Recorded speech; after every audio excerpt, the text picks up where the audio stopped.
Welcome to Ask a Pastor, the Trinity Church podcast built around the questions people are actually asking. Real questions, biblical wisdom, pastoral insight, and honest conversation. Because growing in faith starts with being willing to ask.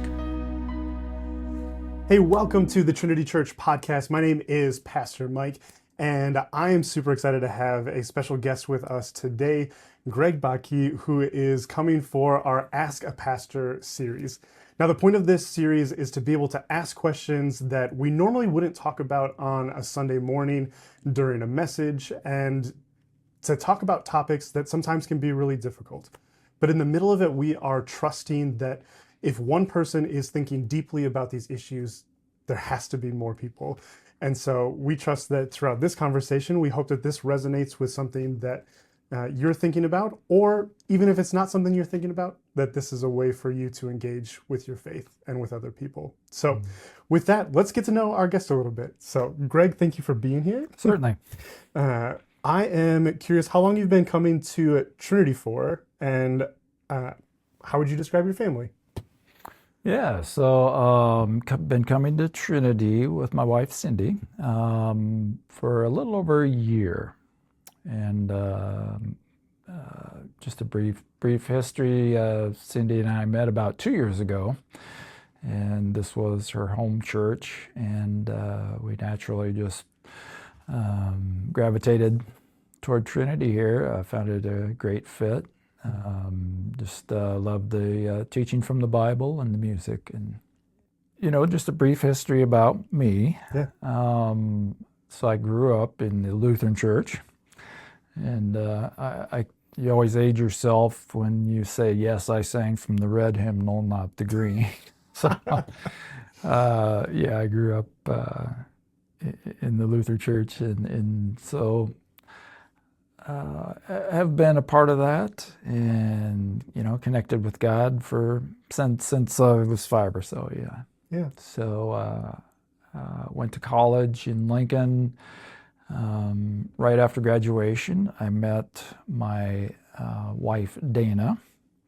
We were introduced by my sister Deb, and after while dating, we realized that we were kind of meant for each other, and had gotten married and lived in Lincoln for 30. We were married 31 years, and life has a way of throwing tragedy in your way sometimes, and this was back in first part of 2022.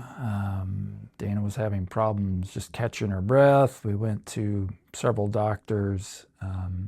Finally, they agreed to do a little more intense study. The morning of that study, she came upstairs and was just grasping for air and couldn't breathe. And I won't go into great detail, but she ended up collapsing on our floor. Called 911. Little did I know, by the time I'd gotten to the hospital, she had been coding for 30, 40 minutes. They'd gotten a pulse back long enough to get into a CT and realized she had what they call a pulmonary embolism, a blood clot in the worst possible place.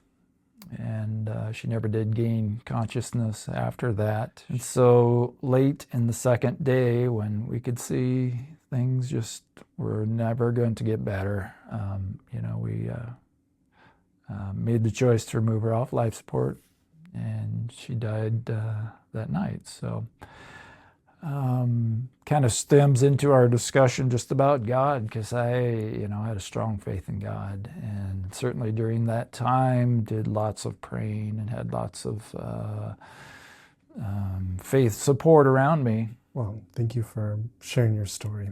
I know that's hard, and you said that this was kind of what you were thinking about, kind of coming into this conversation of what you wanted to ask, because it sounds like an event like that certainly can shake one's faith. And so what is the question that has been on your mind?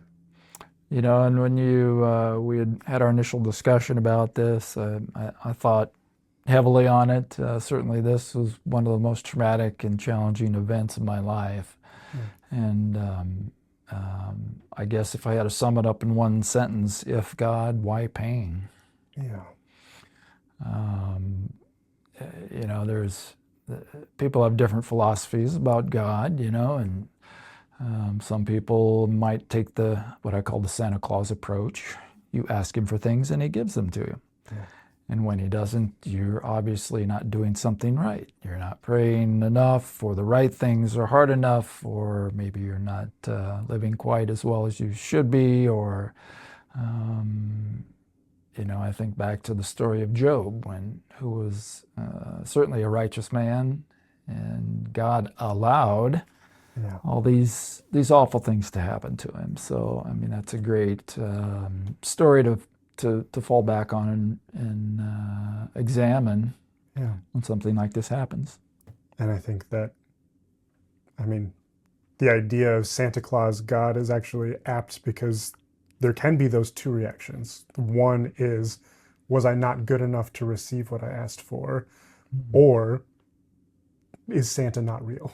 Mm-hmm. And to have that question, is this God that I have had faith in my entire life, does that God either not exist or not exist in the way that I have always been imagining God? And even someone like myself who's been rooted in the faith, and certainly God and I had some intense conversations when we were alone. So it's that little bit of faith deep down that just keeps you going, keeps you getting out of bed and going to work, and just providing hope. Yeah. The situation will get better. Well, you are certainly not the first person to ask this question. That there is a long history of the study of theodicy, which is this idea of, if God exists and God is all-powerful, all-knowing, and all-loving, then how can suffering and pain exist in this world? Mm-hmm. And people have asked the question, if God was all good and all-loving and all-powerful and all-knowing, then he knows the pain we're going through. He has the ability to take our pain away, and wouldn't a loving God intercede in those moments to take away our suffering? And people who are way smarter than I have wrestled with this question, and unfortunately, I don't know if anybody has come up with a 100% satisfying answer to this question ever. And yet all of us come to places where we, I think, begin to reconcile and find a new understanding of God that is more mature than our childlike understanding. Mm-hmm. And so I'm wondering, how have you reconciled some of those conversations yourself with God? Yeah. Your comments sparked up a question while I was struggling with this grief and God and what his plan was. And I asked several pastors just from my church. I gave the example. I said, well, okay, here's an example. Somebody waiting at a bus stop. Man comes along, shoots another man, kills him dead, walks off. Here comes another man with a magic wand, and with a wave of that has the ability to simply erase that act and restore things to where they were normal. Yeah. But he does not, and walks away. Which of these men has done the worse? And the one who inflicted the pain, or the one who could have erased it and didn't? That's the thought that I struggled with, and I sort of equated God to the second. Sure. In that I certainly believe, we know throughout stories in the Bible that God is all-powerful and has the ability, obviously through Jesus, just to raise from the dead, to erase what was bad. And he didn't, at least not here, not now. I certainly believe Dana is alive and well and more glorious than she's ever been. Yeah. and with all those people who have gone before. And I look forward to that day when I'll join them as well. But, you just, as I said before, there are different stages of grief. And I think grief and your faith tie very closely. And you try and rationalize, why this happened and what the future holds. And it's definitely a struggle. I was blessed with very caring people. And, immediately after this happened, Dana died. There were people who just stepped up and did caring, kind, and wonderful things that I had no idea could and would happen. I had a brother-in-law who literally would call me every night for probably a year. And we would talk maybe an hour, maybe two, and it was probably 90% of what we talked about the night before. But still, he cared enough to make sure I was okay. That's beautiful. And so God puts those caring people in your life. Someone stepped up to watch the dog during the day while I was at work, and another friend came over and insisted on mowing my yard, and always get tons of food, and thank goodness for freezers and Ziploc. So ultimately, you keep asking the question, why? Yeah. I'm thinking back to the analogy that you made about the man with the magic wand passing by a person who is injured or dying or dead at a bus stop. And I think part of where my faith is in Jesus is that the example that I see from Jesus's life is that he always stops. And I think that brings up its own questions of, well, where's Jesus now, and why isn't Jesus interceding in the same way?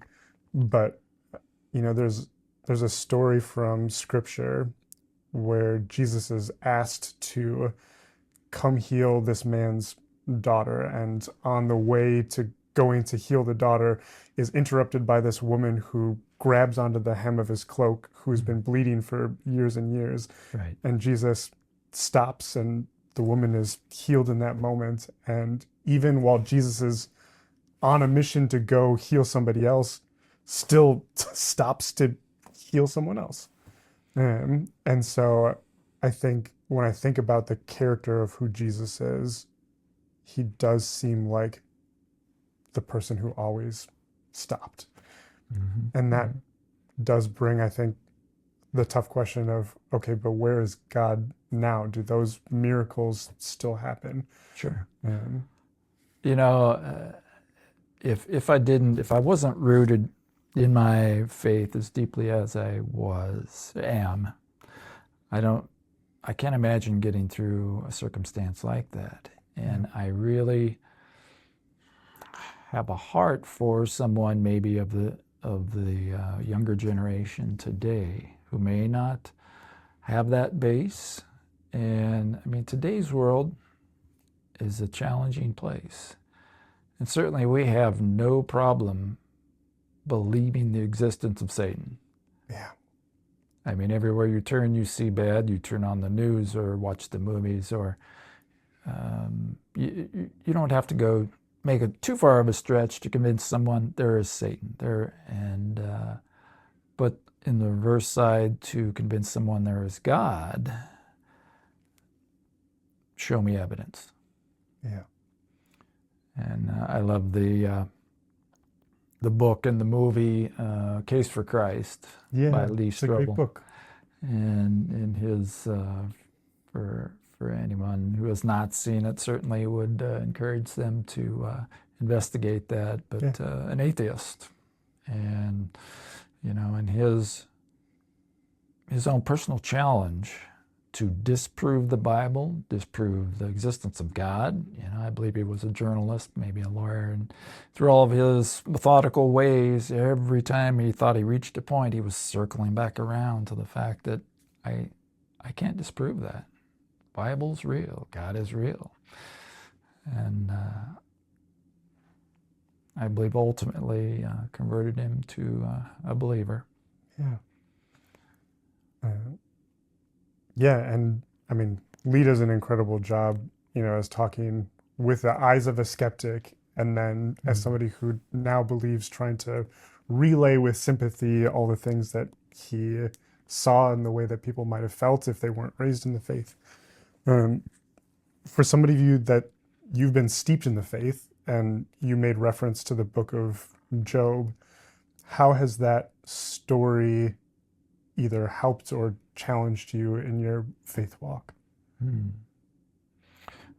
I would stretch to say any child in Sunday school has at least heard the name Job, and throughout our learning, our Christian learning, we know the story of Job, and as time goes, know it more intently and can relate even closer as life challenges hit us. Certainly I can relate, and I've gone back and reread, the story, and boy, he was, his faith had to have been so strong to just hang on by a thread. And I think at one point finally said, God, just basically end my life. Yeah. And he had grown tired and weary of all the struggles. And yet God turned around and blessed him multiple times what he was before. So we certainly have that hope. Yeah. And I give thanks that it sounds like very much the opposite of Job's friends, who were not very good friends, that they kept trying to convince him that he had brought this on himself in some sort of way, and to say, well, if you haven't brought this on yourself, then you should curse God. And it sounds like in your grief, you were surrounded by incredibly loving and caring people who supported you through it. And there were a few instances in this struggle in which I believe God was giving me little hints, shall we say, and I'll just share a couple. One was Dana, my wife, was very much a card person, greeting cards, and she bought them and collected them, and we had a huge tote. And 6-8 weeks after she died, our nephew, Noah is his name, was having a birthday party, and I was invited. And I said, well, I should really at least get him a card. And I remembered that tote. So I believe she had them divided into shoe boxes or something. So I found the birthday box. Yeah. The shoe box with birthday cards. And he was a 20-something kid. So I wasn't looking at the card, just thumbing through the fronts, and thought, find something corny, I'll give him. Found one card, oh, this is definitely Noah, and I picked it up. I opened the card, and at the very top was the word Noah. In Dana's handwriting. She had addressed it to him and never gave it to him. I completed the rest of the card and gave it to Noah with the stern understanding he needed to save this card because it was the last one that Aunt Dana was going to give him. That just strikes you. I mean, of all the cards and all the names and all the possibilities, that showed up. Another one, Dana was very a great believer in the Lord. Had many different Bibles and Bible studies and devotionals. And one night, for whatever reason, I started pulling them all out. And there was a devotional. And I'd recognized that one she had read often. And there was one piece of paper in this devotional book. So I opened it up and I read the devotional here. I said, yeah, that's really good. And I read the devotional over here, and likewise, a great devotion. And it didn't dawn on me till I looked up at the date. It was July 18th, the date I was reading it. Another just one of those God moments that said, wow, you know, I'm looking out here. I certainly believe God can speak to us through many media and persons or things, and just a subtle reminder that yeah, I'm still here. Yeah. And I had a good friend who talked about those moments as God winks, of just moments that God doesn't say anything, but is just winking at us to let us know that he's there. And I think that those are the moments where it feels beyond coincidence that, you know, these moments could take place. indeed, And it's a reminder that God is there, even in the middle of the questioning of, well, God, why did this have to happen this way?